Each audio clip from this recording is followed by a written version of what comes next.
Jésus lui dit: «Veux-tu retrouver la santé?»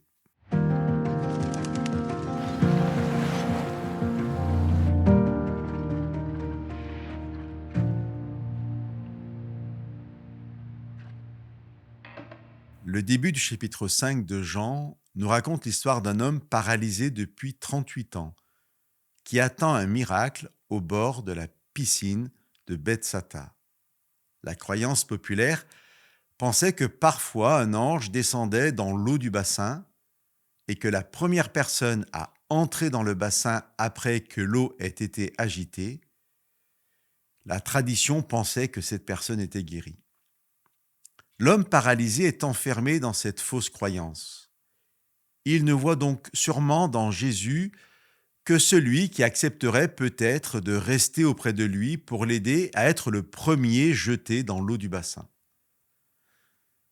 Pourtant, Jésus lui a posé une question sans ambiguïté à laquelle un simple oui aurait suffi. Veux-tu être guéri ?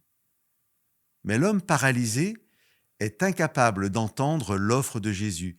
Il est incapable de croire à autre chose comme miracle que ce que propose la tradition dont il a l'habitude. Seigneur, je n'ai personne pour me mettre dans le bassin. Jésus ne s'arrête pas à l'ignorance et aux fausses croyances de cet homme. Il ne pense pas que cet homme refuse son offre. Il sait sa souffrance et son désespoir. Et même si l'homme ne peut pas répondre oui à Jésus, oui, je veux être guéri, Jésus lui donne quand même la guérison. Chers amis, serait-il possible que nous puissions être parfois enfermés dans de fausses croyances, dans une fausse image de Dieu et de ses anges, qui font que nous ne comprenons pas l'offre simple que Jésus vient nous proposer? Veux-tu être guéri ?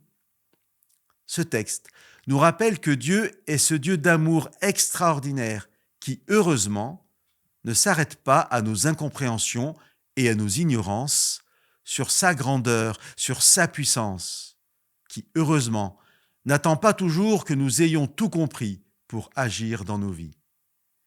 Mais ce texte nous interpelle aussi pour que nous réfléchissions sur ces enfermements qui sont peut-être les nôtres concernant Dieu.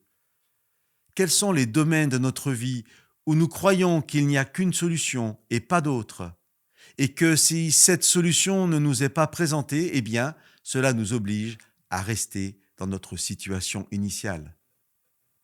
Car nous n'avons pas besoin tous les jours de miracles de guérison dans nos vies, tels que celui du chapitre 5 de Jean.